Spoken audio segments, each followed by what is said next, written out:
मैंने कभी किसी की दौलत से मोहब्बत नहीं की, ना ही चमकते चेहरों या ऊंची मुकामों से।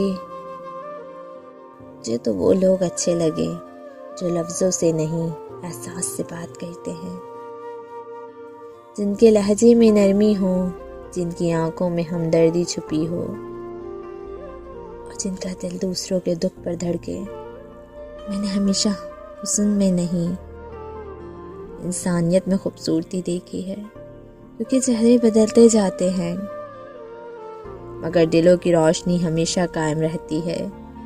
मुझे वो लोग पसंद हैं जो रिश्तों को निभाते हैं, जो किसी के दुख को अपना समझकर चुप हो जाते हैं। असल कशिश दौलत या शोहरत में नहीं, असल हुस्न उसके दिल में है, जो किसी के लिए दुआ बन जाए, जो किसी के लिए दुआ बन जाए।